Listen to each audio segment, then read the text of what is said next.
Irmãos queridos, nós vamos abrir a palavra de Deus no primeiro livro de Samuel. 1 Samuel, capítulo 1. Primeiro livro de Samuel, capítulo 1. Vamos começar com o verso 1 e seguir essa leitura. Está escrito o seguinte: Houve um homem de Ramataim Zofim, da região montanhosa de Efraim, cujo nome era Eucana, filho de Jeroão, filho de Eliú, filho de Tou, filho de Zufi, efraimita. Tinha ele duas mulheres, uma se chamava Ana e a outra Penina. Penina tinha filhos, Ana, porém, não os tinha. Este homem subia da sua cidade de ano em ano a adorar e a sacrificar ao Senhor dos Exércitos em Siló. Estavam ali os dois filhos de Eli, Rofini e Finéias, como sacerdotes do Senhor. No dia em que Eucana oferecia o seu sacrifício, dava ele porções deste a Penina, sua mulher, e a todos os seus filhos e filhas. A Ana, porém, dava porção dupla, porque ele a amava, ainda mesmo que o Senhor a houvesse deixado estéril. A sua rival a provocava excessivamente para irritar, porquanto o Senhor lhe havia cerrado a madre. E assim o fazia ele de ano em ano. E todas as vezes que Ana subia à casa do Senhor, a outra a irritava pelo que chorava e não comia. Então Eucana, seu marido, lhe disse: Ana, por que choras? Por que não comes? Por que estás de coração triste? Não te sou eu melhor do que 10 filhos? Após terem comido e bebido em Siló, estando Eli o sacerdote assentado numa cadeira junto a um pilar do templo do Senhor, levantou-se Ana e com amargura de alma orou ao Senhor e chorou abundantemente e fez um voto dizendo: Senhor dos exércitos, se benignamente atentares para a aflição da tua serva, e de mim te lembrares, e da tua serva te não esqueceres, e lhe deres um filho varão, ao Senhor o darei por todos os dias da sua vida, e sobre a sua cabeça não passará navalha. Demorando-se ela no orar perante o Senhor, passou Eli a observar-lhe o movimento dos lábios, porquanto Ana só no coração falava. Seus lábios se moviam, porém não se lhe ouvia voz nenhuma. Por isso Eli a teve por embriagada e lhe disse: Até quando estarás tu embriagada? Aparta de ti esse vinho. Porém Ana respondeu: Não, Senhor meu, eu sou mulher atribulada de espírito. Não bebi nem vinho nem bebida forte, porém venho derramando a minha alma perante o Senhor. Não tenhas, pois, a tua serva por filha de Belial, porque pelo excesso da minha ansiedade, da minha aflição, é que tenho falado até agora. Então lhe respondeu Eli: Vai-te em paz, e o Deus de Israel te conceda a petição que lhe fizeste. E disse ela: Acha a tua serva mercê diante de ti. Assim a mulher se foi seu caminho e comeu, e o seu semblante já não era triste. Levantaram-se de madrugada e adoraram perante o Senhor, e voltaram e chegaram à sua casa Ramá. Eucana coabitou com Ana, sua mulher, e lembrando-se dela o Senhor, ela concebeu. E passado o devido tempo, teve um filho, a que chamou Samuel, pois dizia: Do Senhor o pedi.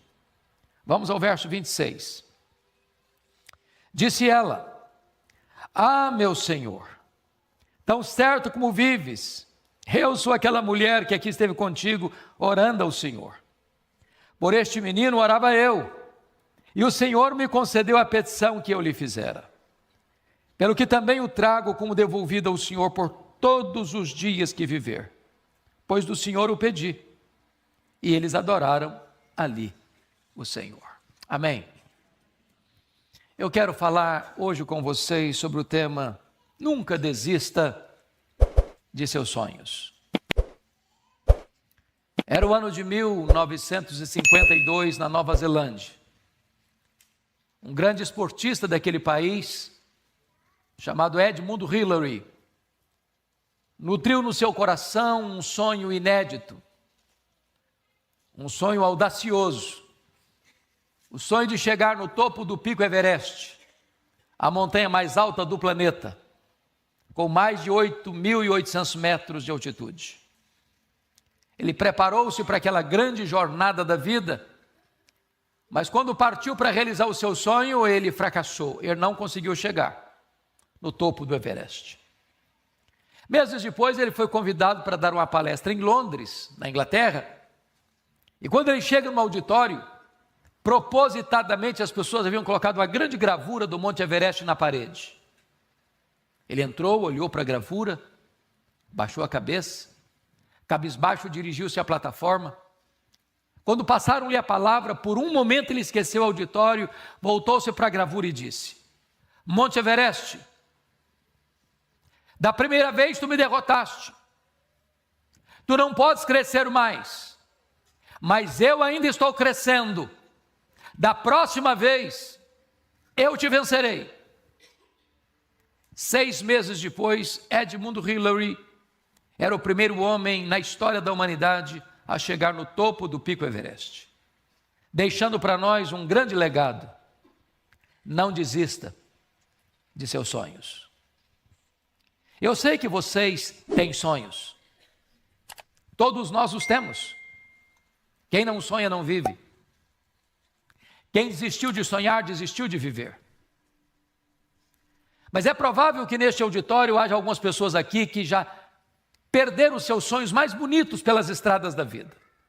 Talvez haja entre nós nesta noite quem já viu os seus sonhos mais belos se transformando em pesadelos.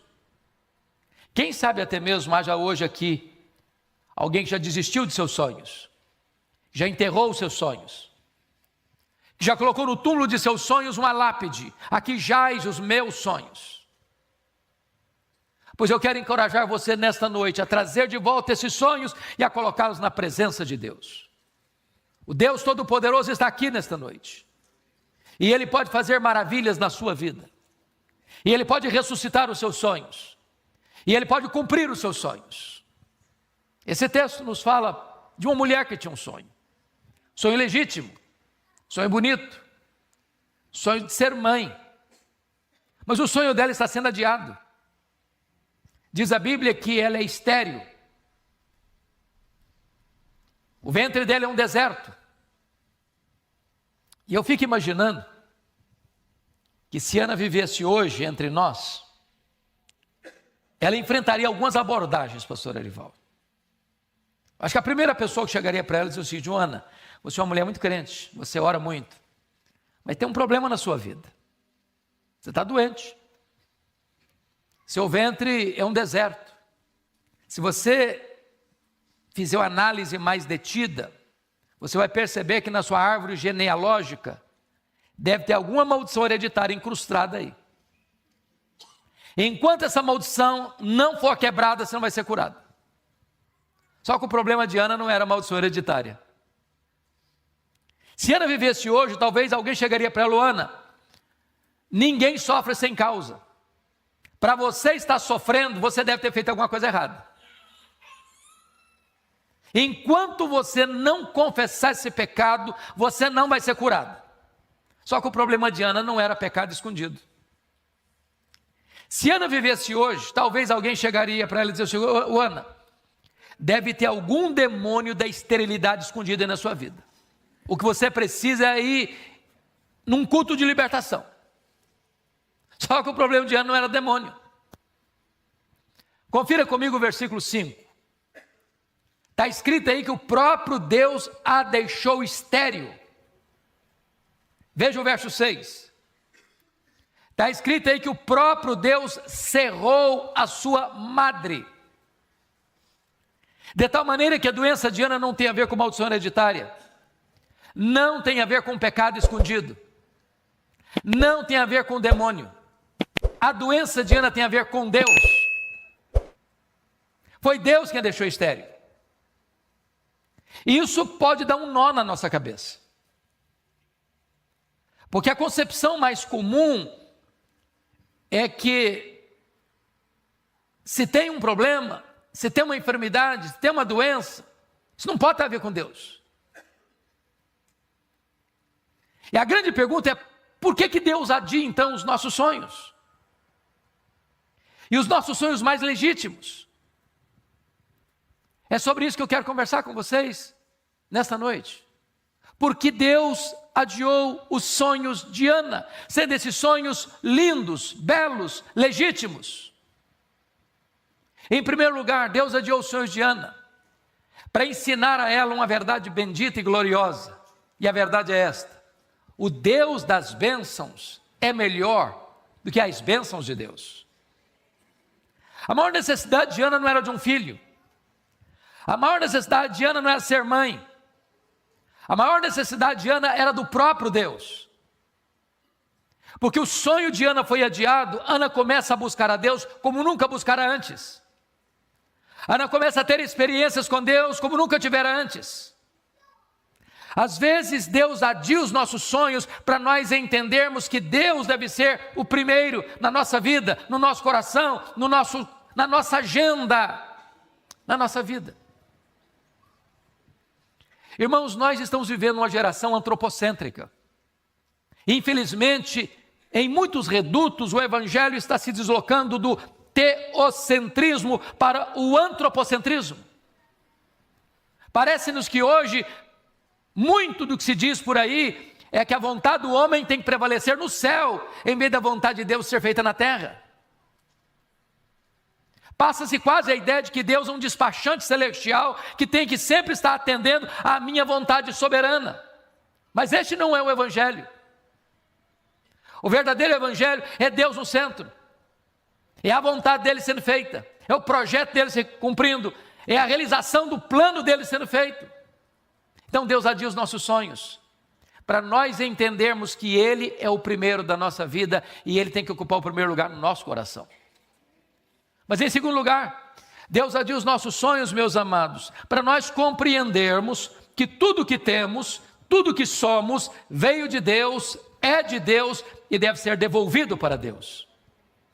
Olha o que Ana disse para Eli: por este menino orava eu, pelo que o trago como devolvido ao Senhor por todos os dias da sua vida. Se Ana não tivesse entendido isso, ela teria feito Samuel um ídolo na sua vida. Se Ana não tivesse entendido isso, a vida dela teria ficado gravitando ao redor de Samuel. Quantas vezes, meus irmãos, nós pedimos algo para Deus, uma bênção para Deus, e Deus dá bênçãos. Ele é abençoador, Ele é galardoador dos que o buscam. Por exemplo, às vezes as pessoas pedem para Deus prosperidade, e a Bíblia diz que a bênção do Senhor enriquece e com ela não tem desgosto. A Bíblia diz que é Deus quem fortalece as nossas mãos para adquirirmos riquezas. A Bíblia diz que riquezas e glórias vêm das mãos de Deus. Aí a pessoa começa a prosperar. Aí ela passa a não ter mais tempo para Deus. Ela está ocupada demais cuidando das bênçãos de Deus. Dia de semana não dá para vir na igreja, porque está cuidando das bênçãos que Deus deu. Pensar numa vigília de oração, never, nunca, impossível. Está muito ocupado com tantas coisas para cuidar. E de repente a pessoa transforma a bênção, a dádiva, num ídolo. E a pessoa substitui a dádiva, o doador pela dádiva, o abençoador pela bênção. E transforma a bênção num substituto de Deus. Entenda isso: tudo que você tem, tudo que você é, veio de Deus, é de Deus e deve ser devolvido para Deus. A casa que você mora é de Deus, o carro que você anda é de Deus, o emprego que você tem é de Deus, o salário que você recebe é de Deus, a família que você tem é de Deus, a vida que você tem é de Deus, tudo é de Deus. Então consagre para Deus o melhor daquilo que Deus tem dado para você. Terceiro lugar, sabe por que Deus adia os nossos sonhos? Deus adia os nossos sonhos para nos ensinar que o plano dele, o propósito dele é maior do que os melhores dos nossos sonhos. Qual era o sonho de Ana? Apenas ser mãe e nada mais. Qual era o projeto de Deus para Ana? Que ela fosse mãe do maior profeta, do maior sacerdote, do maior juiz de Israel, do homem que haveria de trazer a nação de volta para a presença de Deus. Às vezes você está pedindo algo para Deus e Deus diz: não vou dar não, meu filho. Você está pedindo pouco demais. Seu pedido é medíocre demais. Eu planejo coisa maior, eu tenho coisa maior e melhor para você.